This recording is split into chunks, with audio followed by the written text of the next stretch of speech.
Plastic Analogies of Dynamism, Futurist Manifesto by Gino Severini, October 1913.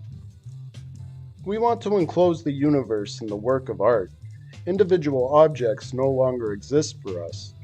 We must forget exterior reality and our everyday knowledge of it in order to create new dimensions. And through our artistic sensibility, we will discover their order and extent in relation to the world of plastic creation. In this way, we shall express artistic emotions, which are not only related to a particular emotional environment, but connected to the whole universe. For matter, considered in its effects, encloses the universe in an enormously vast circle of analogies, which start with affinities or resemblances and end with specific contrasts and differences. Thus, the sensation aroused in us by a real object of which we know the volume and blue color can be expressed artistically through its formal and chromatic complementaries, i.e., round shapes and yellow colors. For exterior reality and our knowledge of it no longer have any influence on our plastic conception. And as for memory's effect on our sensitivity, it is only the memory of the emotion that remains, not the memory of the cause that produced it.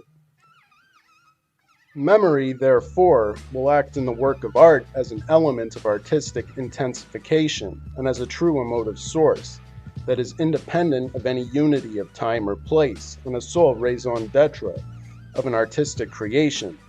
As early as 1911 in my painting Memories of a Journey, first Futurist exhibition in Paris, February 1912, I had realized the possibility of expanding ad infinitum the range of plastic expression, totally destroying the unities of time and place, with a painting of memory which brought together within a single plastic whole things perceived in Tuscany, the Alps, Paris, etc.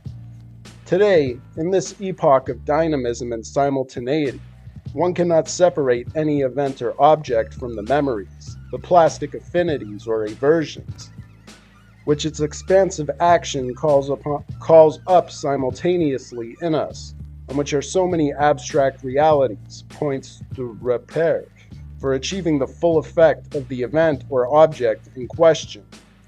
Furthermore, the spiraling shapes and beautiful contrasts of yellow and blue that were intuitively felt one evening while experiencing the movements of a danseuse may be found again later through a process of plastic affinities or aversions, or through a combination of both, in the concentric circling of an airplane or in the onrush of an express train.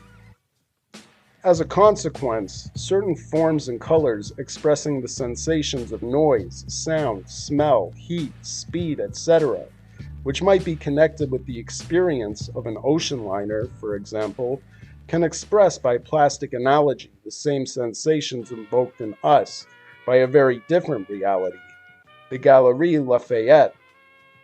The experience ocean liner is thus linked to the experience of Galerie Lafayette, and every experience is linked to its specific but distinct correlative by its qualitative continuities, which permeate the universe on the electrical waves of our sensibility. This is a complex form of realism, which totally destroys the integrity of matter, henceforth taken by us only at its greatest vitality, which can be expressed thus: Galerie Lafayette equals ocean liner. The abstract colors and forms that we portray belong to a universe outside of time and space. Before us, analogies had only been used to a greater or lesser extent in literature, and the poet Marinetti, who was the first to use them systematically and to achieve an intense and detailed realism, defines analogies in this way in his marvelous technical manifesto of futurist literature. Analogy is nothing other than the deep love that binds together things that are remote, seemingly diverse, or inimical. The life of matter can be embraced only by an orchestral style, at once polychromatic, polyphonic, and polymorphous, by means of the most extensive analogies. To render the successive movements of an object, it is imperative to render the chain of analogies which it evokes, each condensed and concentrated into one essential word. to catch and gather whatever is most evanescent and ineffable in matter. It is imperative to shape strict nets of images or analogies, which will then be cast into the mysterious sea of phenomena. So using analogies, we can penetrate the most expressive part of reality, and simultaneously render matter and will in their most intensive and expansive action. With the interpenetration of planes and the simultaneity of environment, we have been able to render the reciprocal influence of objects and the environmental vitality of matter, intensity and expansion of object plus environment.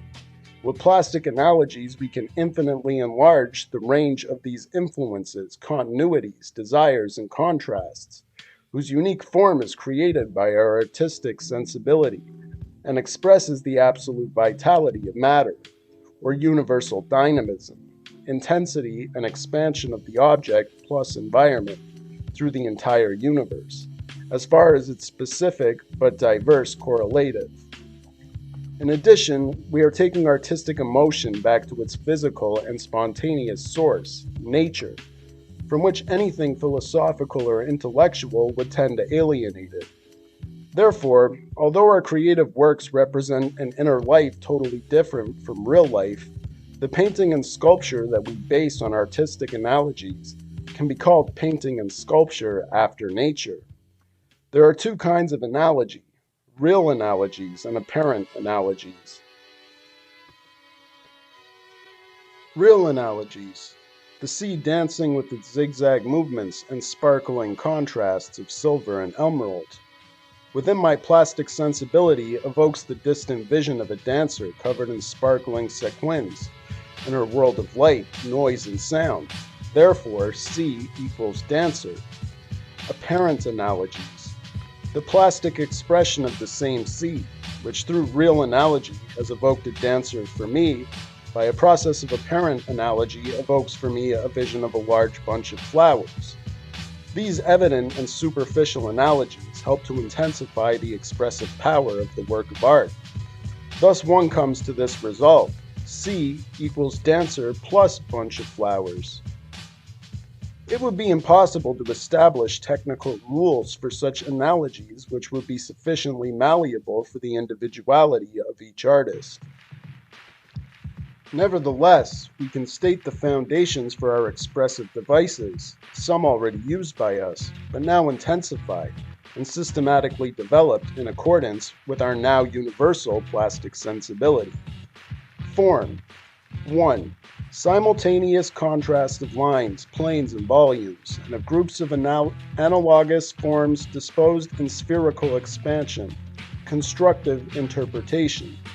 2.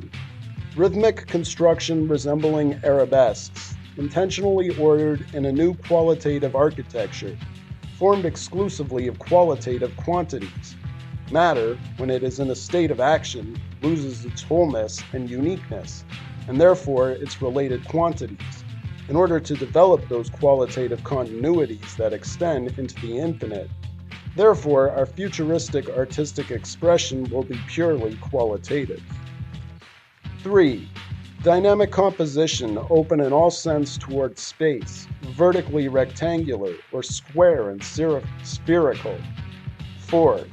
Suppression of straight lines which are as static and formless as a color without tonal gradations, and of parallel lines. Color: 1. Exclusive use of the pure colors of the prism for areas in simultaneous contrast, or for groups of analogous and divided colors. Complementarity in general, or a divisionism of analogous colors, make up the technique of color analogies. Plastic analogy is a real difference among objects, but one which has been destroyed by a real analogy. With color analogies, one can attain the greatest luminous intensity, heat, musicality, and optical and constructional dynamism. 2. Use of pure black, pure white, or the plain canvas for neutral areas in order to attain the greatest intensity form of colors. 3. To heighten the realism, use of onomatopoeic symbols, isolated words, and all possible types of material. 4.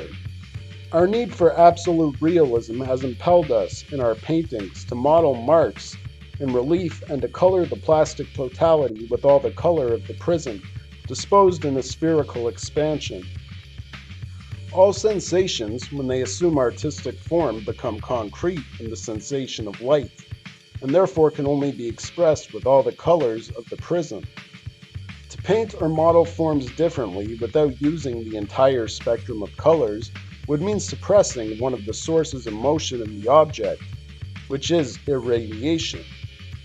In accordance with our notion of spherical expansion in space, the colored expression of the sensation of light can only be centrifugal or centripetal in relation to the work's organic structure.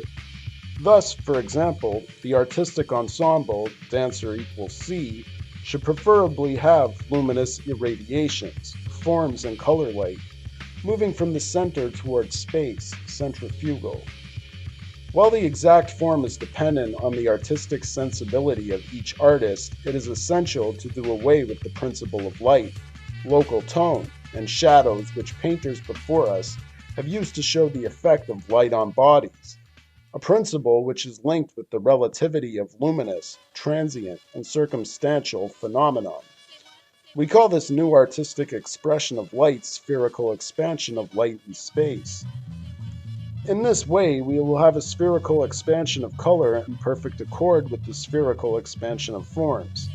For example, if the center of a group of forms is yellow, a series of colors will radiate towards space. Form, one color analogy to the next as far as blue, is complementary color, as if necessary as far as black, the absence of light, and vice versa. It is clear that the same picture or work of art can contain more than one centrifugal and centripetal nucleus in simultaneous and dynamic interaction. One of our most systematic futurist characteristics, which can also be found among artists belonging to different races, is that of expressing sensations of movement. Indeed, one of the effects of science that has transformed our sensibility and led to the majority of our futurist discoveries is speed. Speed has given us a new conception of space and time, and consequently of life itself.